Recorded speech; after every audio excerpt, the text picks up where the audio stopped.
Hey, it's Rahim. Welcome back to the channel. Smash the subscribe button if you're new because I talk about property investment, personal development, and how to gain financial freedom.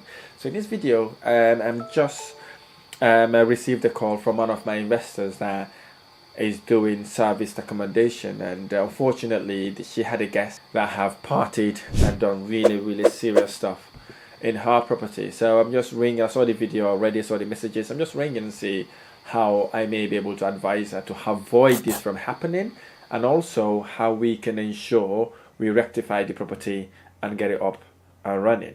So let's see how I'm able to help this investor. Let's get to it.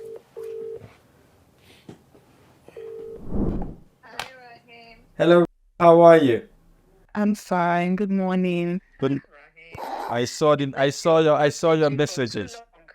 I saw your messages this morning, and I thought, you know what? Instead of sending messages, it's good to call you and find out. How are you? I'm fine. That was quite a shocker, right? For a new property. It's like our baptism. So which property is this? Tell me a bit of background on it. What had happened? So this is we Yeah. had a last night a last minute booking on Sunday, on Saturday by a lady. So normal check-in and everything. And then yesterday we got a message on Airbnb saying exactly what I shared with you. I don't know if you saw the screenshot. I saw it. Yeah. Yeah, 40 your young people. And then I don't know if you saw the Ringo as well. Yes, I saw that as well. Yeah. That's crazy. So that Ringo was shared with us. Our own Ringo, we've been trying to get the girl who's helping us there to install it. She hadn't installed it yet. Okay. Funny enough. So the Ringo you saw was from the neighbors who shared that with us. Okay. The number of people. They booked for 2 people, and then that was the situation. Wow. So as of yesterday, until now, we've not been able to gain access to the property because the people damaged the door. Do I even understand people in this country? I don't understand. Yeah. Why did they have to damage the door when they got the keys? You have the access to the key. You have the access to the property. You have the code. So why did you break the door? Or is it that they were high or drugs? I don't know. Anyway, the police came. Yeah. I heard the neighbors called the police, and the police got involved, and then they got a crime reference. So I don't know. Now we need to go and ask. We don't know what the situation is because they said they were even throwing the furniture out. Okay. So I wanted your advice on how to approach Airbnb, because I know Airbnb has some sort of insurance, right? Correct. Yeah. So let's to be honest with you, as you said it just now, this is one of the baptism. It happens to me as well. Mine, even the stairs were down on the floor. Neighbor rang me. Like in your case, they sent an Airbnb message saying they're having parties in my house. I had to call the police because I went there. They could not leave. I had to call the police, and by the time the police came, they're gone.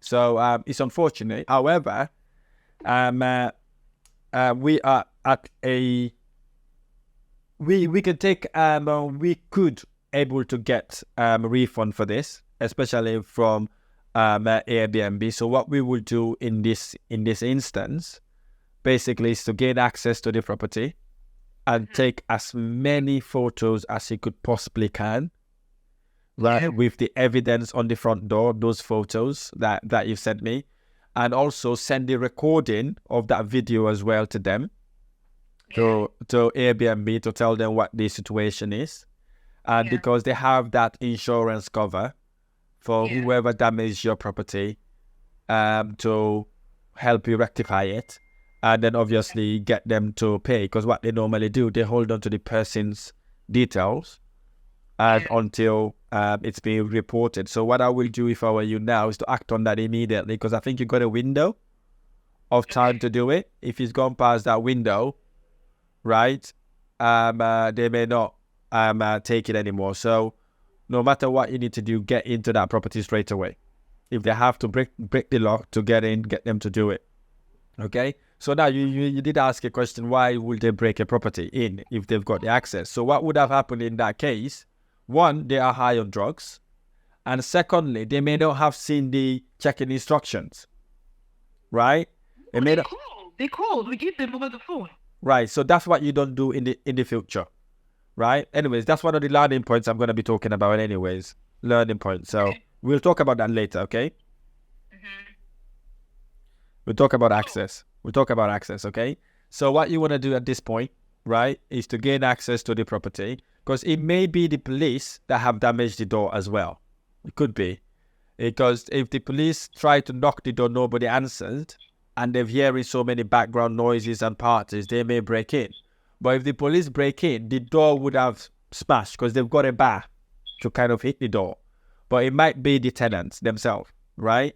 And so that's what happens. So the first thing we need to do basically is to go take as many evidence as we possibly can, right? We're going to persuade it in two ways. The first way we're going to persuade it by is by going to Airbnb straight away to report it, send them with those evidence, and then obviously get the police to chase that up, right, on their end as well, okay? And then this third thing we need to do is to ensure we install our window, right? That needs to be installed immediately, okay? That needs to be installed immediately. But because without those three things, we're still gonna be at the loose end here. But what I'd like you to do when you're in Airbnb, try to see if these guests that have booked you in are verified, because they might not be verified. Okay, so if they are verified, it's good for us. We're at an advantage as well, right? If they've got their ID verified, their photograph verified, and location verified, that would also be a good thing for us. Okay. Okay, what would that do? If they're verified, that means booking Airbnb is able to go back and claim whatever we want to claim, right? But if they're not verified, the issue booking Airbnb may have, right, is to claim that money back, right? But because they've got their card details, they may be able to claim the money back, depending if there's money in that card, right? Because even if they cancel the account, Airbnb will still have that details to charge the card, okay? So here's the reason why you want to do that first, right? If it's not verified, then they're a bit of a tricky thing to do there, okay? But if they're verified, there's chances that we could get our money back, okay?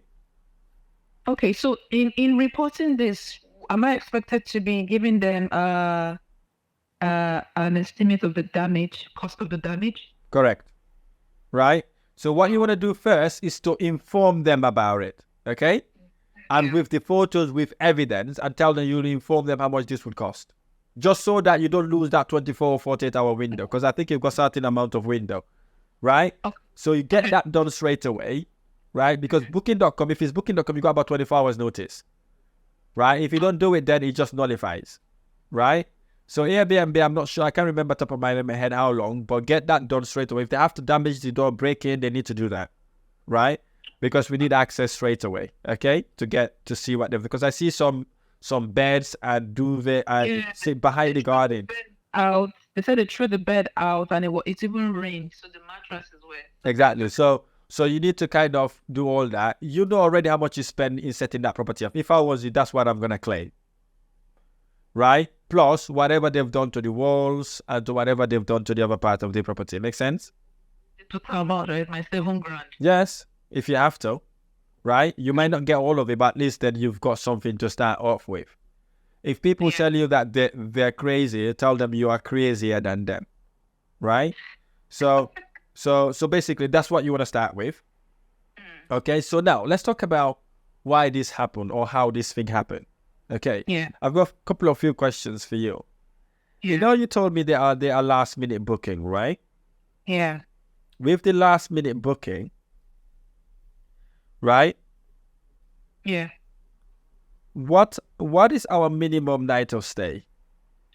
Well, we contemplated this, but we initially put 2 nights, but we're not getting bookings, so we put 1 night. Right. Okay. Now, yeah, I'm not sure if you remember this, right? I bang on this on you. I said never and ever take 1 night bookings, right? Yeah. I learned it the hard way, which is what had happened to you now. Basically, you've learned it the hard way. If you remember what I normally say, I'd rather have my property vacant than having someone to damage it for me, right? Yeah. So that's one thing we need to go back on. Mm-hmm. Change it to a minimum of 2 nights straight away. Yeah, I did that yesterday. Right?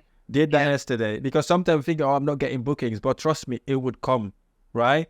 It's an average thing. If you remember, we're looking at a year, not as a week or day. You may not be realizing the gains right now, but trust me, when your peak comes, you make more money, right? Yeah. Because right now it would quiet a little bit because it's not the holiday. It's not time that people travel a lot. But what we do right now, one, go do minimum of 2 nights. Yeah. Secondly, if it's getting a bit quiet, what we tend to do is to increase the minimum of stay and reduce our nightly stay, our nightly rate, right? To be competitive. Why do we do that? We do that because we attract different sort of clients. We attract contractors, we attract event goers, we attract people that are coming for holiday for a couple of days or so. Okay? So in other words, maybe make it like 5 nights, but then reduce the rate. Correct. Okay. Right? Okay. So where are you saving? You're saving from cleaning, you're saving from having the property vacant. Right? But don't do it for throughout the year. Do it throughout our low season. Okay? Yeah. Do it our low season. I'm not going to emphasize again about minimum nights. You've learned it the hard way now. Because as soon as you send me that photo, that's what came to my mind straight away. Last minute booking and 1 night stay. Because it happens to me, right? So we're never going to do that again. So to avoid that minimum 1 night, last minute booking, don't take it. Right? And again, even if it's last minute booking, because it's 2 nights, they can't book it. Right? It's rare. And the second thing, also the third thing we need to look at when we got a last minute booking, this is very important, write it down, right? Look at the location of where that guest is from. Suppose you're based in Leeds and you see someone who based in Leeds is booking your apartment. That's just cancellation straight away, right? Yeah. There's no need someone who lives in Leeds to book my property in Leeds, right? You know it's party straight away or they're doing something dodgy, right? So always look at that as well. If someone booked you, whether it's long or last minute, check where they're from, right? You can see that from their profile. Yes, right? you can see from their profile. And if it's not there, ring them up. I've got a last minute booking. I don't normally accept last minute booking. Could you tell me a bit about yourself? Send me a proof of ID and proof of address before I release it, right? Because what you don't want is to say, I'm going to cancel you. Say, okay, now you booked me. What's your ID? What's your proof of address? And I require £500 deposit, right? They will go and cancel straight away. You don't even have to tell them, okay?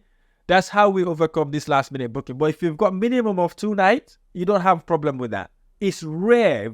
Since I've changed mine to minimum of 2 nights, touch base, I never had a party in my house. Never, ever had parties because they don't do it that way. Because what they do, they go clubbing, they get thrown out of the club, or they got a friend who's got a birthday party or whatever they're doing. They haven't got a place to go. They'll book an Airbnb, right? And they do it in Airbnb. Airbnb is the most vulnerable platform in regards to that, basically. Okay? So that's what we want to do there. Okay? And to avoid that, I believe if we do things like that, we would avoid lots and lots of things like this. And whenever you've got a booking also, always look at the location where that guest is coming from. If they are local, even if it's advanced, cancel it. Because they may be doing something that we don't want in our property. Okay? Yeah. All right, Rahim. Thank you so much. Well, as you can see, that's how you could avoid your property being trashed. Sometimes if you try to make a bit clever, things like this happen. So if someone booked you your property, last minute booking, look where they're coming from. If they're local, decline. If they're not local, ask them to send a proof of address, proof of ID, and get them to pay a damage deposit. Don't go for the easy, cheaper damage deposit. Go for minimum of £500 to £600. Because if they're serious clients, they will pay the damage deposit. If they're not, then obviously you know they're making parties in your property. And then access is key. Always give them the instructions via the platform. Don't call them and give them how to check in. Get them to actually read the instruction.